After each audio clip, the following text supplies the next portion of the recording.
택시 시장을 사실상 독점하고 있는 카카오 모빌리티가 그동안 경쟁사의 택시 호출을 의도적으로 차단해온 사실이 드러났습니다. 공정거래위원회가 시정명령과 함께 과징금 724억 원을 부과했습니다. 변차연 기자가 보도합니다.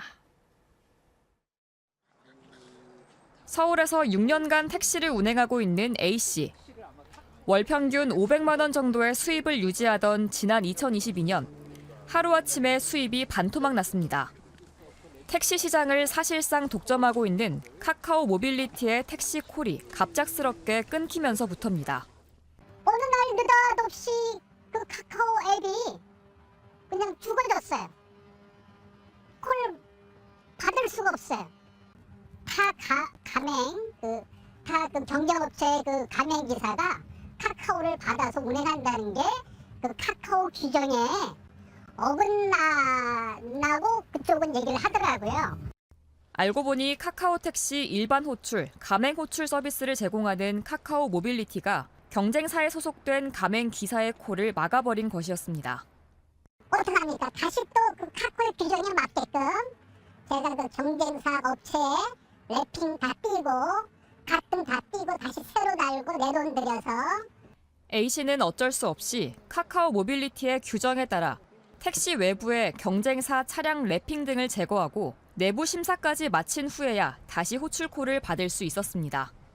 카카오 모빌리티는 지난 2021년 우티, 타다 등 경쟁 가맹 택시 사업자에게 영업상 비밀을 실시간으로 제공하는 제휴 계약 체결을 요구했습니다. 소속 기사 정보, 택시 운행 정보 등 핵심 영업 비밀을 실시간으로 공유하자는 내용인데 이에 응하지 않을 경우 해당 가맹 소속 기사는 카카오 택시 일반 호출을 차단할 것이라고 압박했습니다.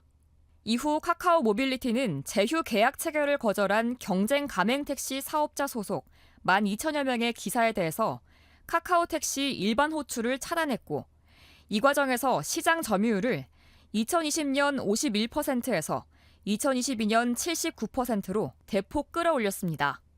대부분의 택시 가맹 사업자가 사업을 철수하거나 퇴출당하면서 이제 가맹 택시 시장에 남은 사업자는 카카오 모빌리티를 제외하고는 단 한 곳, 우티뿐입니다.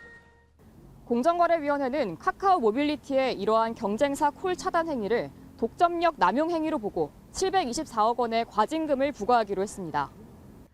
카카오 모빌리티가 사업자 간 공정한 경쟁과 서비스 혁신을 저해하고 택시를 이용하는 소비자들의 합리적인 선택권도 제한시켰다는 것이 공정위의 판단입니다.